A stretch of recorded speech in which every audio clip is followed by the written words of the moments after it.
Bien, j'appelle Pascal Couturier. Alors Pascal, on se connaît depuis quelques années. Oui. Il est professeur des universités, praticien hospitalier et coordonnateur de la filière gérontologie Grenoble-Sud-Isère. Donc c'est un gériatre, et à l'âge que nous avons, on a toujours besoin d'un gériatre. Donc voilà. Pascal, tu as la parole. 15 minutes pour nous présenter la téléconsultation et la téléexpertise à la mode, puisque c'est maintenant remboursé selon certaines conditions. Donc c'est aussi, j'étais à Nancy hier, on a eu une démonstration de téléconsultation, c'est assez impressionnant. Pascal, tu as la parole. Merci Jean, merci Philippe, merci Président Lagoulet d'avoir établi un programme qui prend en compte plusieurs types de problématiques et dimensions, en particulier de faire une place à une discipline qui est la prise en charge des personnes âgées. Et je suis évidemment très intéressé à la fois comme médecin qui pratique la téléconsultation, mais surtout en tant que gériatre et gérontologue qui a un intérêt sur le problème des parcours de soins chez les sujets âgés. Donc c'est une thématique extrêmement importante, et même si là je parlais d'une niche dans l'exercice de la médecine, je voudrais simplement vous redonner quelques éléments de contexte. Le bassin de Grenoble, c'est 500 000 habitants, c'est 50 000 patients de plus de 75 ans, c'est 5 000 patients âgés fragiles, c'est 3 000 d'entre eux qui sont dans des structures, et c'est 2 000 qui sont dehors et qui fréquentent avec assiduité les services hospitaliers, puisque dans cette tranche d'âge, dans cette population, le recours à l'hospitalisation est plutôt fréquent. Et on a des moyens de régulation qui aujourd'hui sont de la télémédecine d'hier et de demain, c'est-à-dire le téléphone pour une part, l'hospitalisation programmée, l'hôpital de jour, le déplacement des équipes mobiles extra-hospitalières vers le réseau des EHPAD ou vers le domicile, et puis du téléphone et éventuellement donc de la téléconsultation, le sujet d'aujourd'hui. Alors moi ça me fait revenir à un passé. J'étais jeune PH en 95 et j'écrivais un papier dans la revue de gériatrie qui s'appelait Télégérontologie, de la téléassistance à la téléconsultation du malade âgé, mythe ou réalité. On est en 1996. En 1996, on a déjà des publications qui montrent la faisabilité de la téléconsultation en dermatologie, en radiologie. À l'époque, les autoroutes de l'information sur le nord-ouest de la France étaient déjà en place. Et puis, des domaines sur lesquels il y avait un intérêt pour imaginer faire une médecine à distance avec des problèmes de l'orthopédie, des problèmes de la psychiatrie, etc. Déjà à cette époque, il était possible de guider quelqu'un sur du soin. Et donc, c'est pas nouveau cette histoire-là. Mais on est quand même en 2018, excusez-moi, on a changé de siècle. Force est de constater qu'on a avancé très doucement. Et que quand, avec Alain Franco, on a coécrit avec d'autres, des partenaires de l'UPMF, Michel Frossard, pour ceux qui l'ont peut-être connu, ce bouquin Télémédecine en gérontologie, ça date quand même d'il y a 18 ans. Et il y a 18 ans, on savait déjà ce qu'il fallait faire pour rendre possible l'acte de téléconsultation en faisant des expérimentations, en s'affranchissant des problèmes de débit, parce qu'à l'époque, on était en 384, en 512, on n'était pas Oméga. Et donc, on ne savait pas si c'était faisable de transmettre l'information clinique avec des débits de ce type, mais en faisant des expérimentations, en les publiant, on s'est aperçu que les professionnels étaient capables de le faire. On utilisait du coaxial, on voyait que c'était possible de faire une consultation en orthopédie, non pas en 6 minutes, mais en 8 minutes. Et Jérôme Tonetti, qui est un chirurgien de cette maison, se plaignait d'ailleurs que c'était trop long. Pour vous dire que, évidemment, c'est une pratique qui n'est pas tout à fait la même qu'en direct. Et qu'est-ce qui est différent? Surtout quand on s'adresse à des gens fragiles ou âgés. Problème de son, c'est un problème technique le son. C'est un problème chez les sujets âgés, au niveau de l'audition, au niveau de la vue, puisque les canaux, ils passent par le son et la vue. Ça, c'est un élément de base qu'il faut arriver à contrôler. Mais aussi un problème technique, pour que le son, il passe en même temps que l'image. Et même en 2018, c'est pas tout à fait gagné. C'est aussi une interface et une ergonomie qui est adapté aux téléconsultants, pour pas qu'ils perdent un temps fou à la manipulation d'instruments alors qu'il est en train de faire une consultation. Et donc, le développement d'un logiciel ad hoc, c'est aussi des recommandations sur lesquelles je ne vais pas m'étendre, mais elles existent, pour faire en sorte que ça se passe bien entre l'individu qui est consulté et le téléconsultant. Ce serait bien maintenant qu'on s'arrête, parce que... Très bien. Et donc le projet qui ressurgit de ses entrailles en 2014, grâce au support de l'agence qui, dans le cadre du CISRA, nous a aidé à revisiter une version moderne de ce qu'on faisait déjà il y a 20 ans, dans la vraie vie, c'est-à-dire avec des outils techniques, logiciels, qui mettent en lien le réseau des EHPAD et l'hôpital. Il a fallu, avec la MFI, avec des hospitaliers de la Loire qui ont contribué à développer un outil, s'attacher à comprendre comment ça pouvait bien fonctionner. Et il faut comprendre que cet acte, il y a un avant, il y a un pendant et il y a un après. Un avant, c'est tout ce qui concerne la programmation de l'acte, avec les informations nécessaires pour celui qui va consulter. Un pendant, qui sont les informations qu'il va mettre dans le cadre de son acte thérapeutique et médical. Et un après, qui consiste à faire une synthèse et à l'adresser vers la structure. Et là, tout n'est pas encore ficelé, tout n'est pas à gagner, parce qu'il y a des pare-feux de tous les côtés, donc il faut arriver à franchir ces pare-feux et permettre à l'information de circuler du réseau médico-social vers le réseau sanitaire de manière harmonieuse et simple. Et donc, on a donc travaillé sur un outil, en l'occurrence cette interface qui a été développée sur cette activité, sur lequel je ne vais pas m'étendre, mais pour revenir aux conditions de l'exercice, pour dire qu'il y a des éléments extrêmement importants dans cette affaire qui sont l'accord des patients ou de leurs représentants légaux, qui sont de bien vérifier que la téléconsultation sur le plan technique va pouvoir se faire en vérifiant que les gens entendent, voient et ont les capacités comportementales pour pouvoir participer normalement à cet exercice. Et ensuite de décider, au final, après avoir glané les informations minimum pour faire une consultation, celles qu'on a dans les dossiers médicaux quand on est médecin, savoir si on fait une téléconsultation, si on fait une téléexpertise, si on fait un télésoin, si on fait un téléstaff, si on fait ça en direct, live, ou si on fait ça de manière, on dit, asynchrone, de manière à pouvoir, dans un second temps, traiter l'information.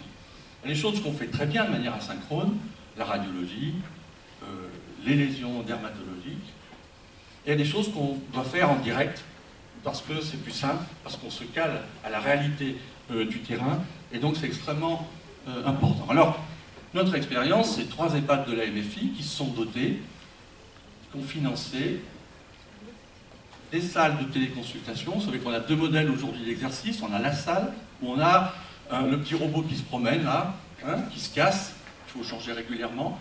Et donc on a choisi de mettre des salles dédiées à cette activité. Elles sont fixes, dans lesquelles le patient peut être vu à la fois sous l'angle physique et sous l'angle psychocomportemental, ou à travers des consultations, avec des agencements et un environnement qui est propice à faire passer dans les meilleures conditions le son et l'image. On a des cahiers des charges pour permettre d'optimiser donc la communication. L'autre modèle, c'est sans le patient.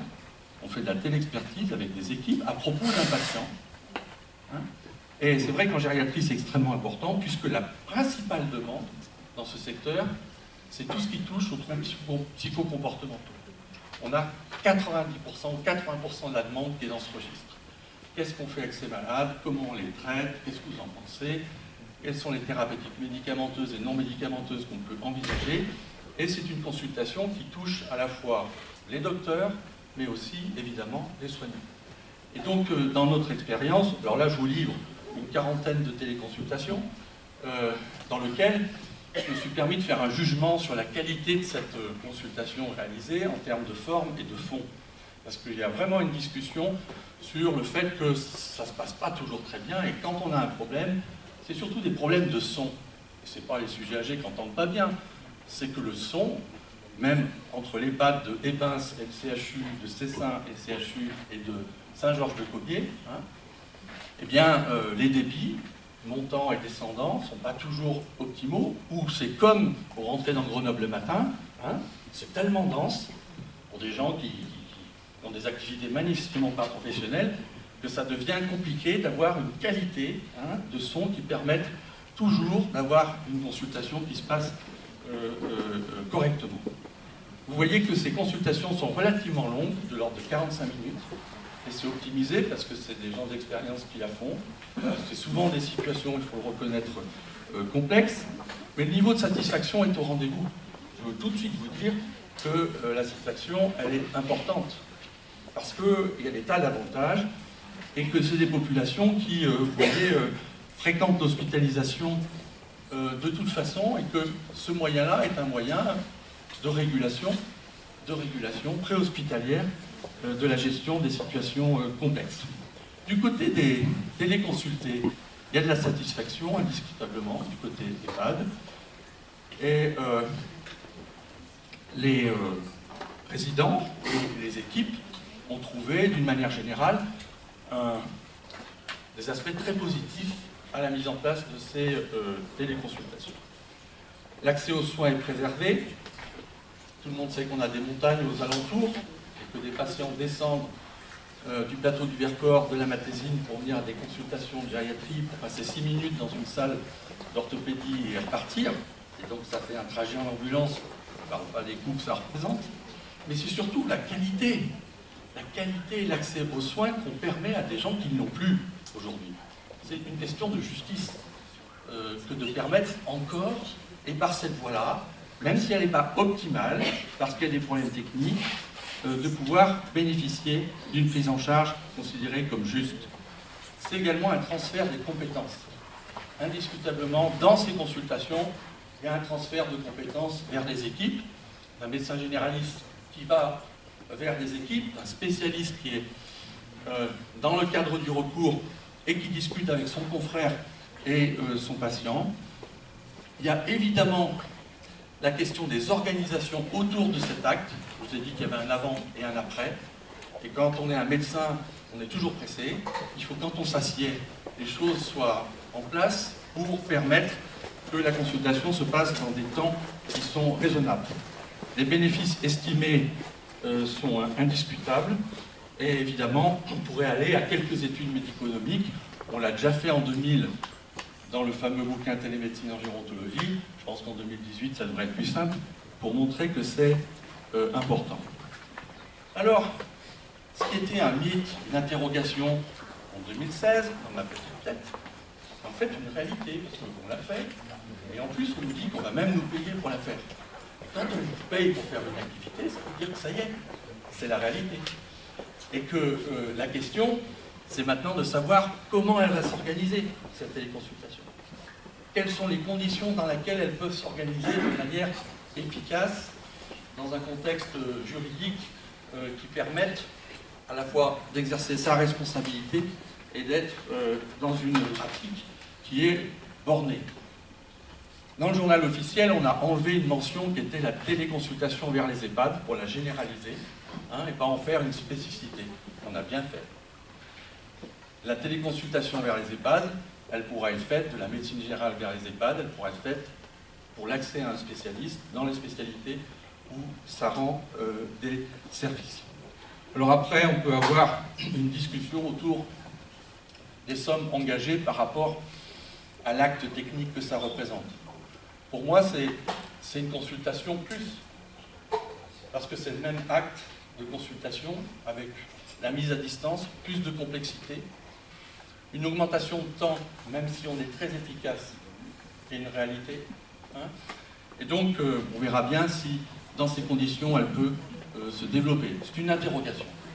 La propension à voir se développer la téléconsultation du côté des médecins, c'est quand même une interrogation. Pour conclure, et aller vite puisque le temps nous presse, indiscutablement, la faisabilité technique, elle est au rendez-vous, avec quand même quelques limites qui sont liées au débit qu'on va nous servir pour ces actes et la protection qu'on va mettre sur cette activité. Le niveau de décision est correct dans un certain nombre d'indications. Ces consultations justifient d'avoir un assistant sur place aux côtés du patient, un assistant de télémédecine, mais qui n'est pas forcément, peut être un soignant, hein, qui peut cumuler les fonctions. Il faut avoir des interfaces homme-machine ergonomiques, parce qu'il va falloir penser ces consoles. Hein, c'est pas simplement un système de visioconférence. Et puis, il faudra apprendre à faire de la téléconsultation aux médecins demain, parce que c'est pas si évident que ça, de réaliser ce type d'acte.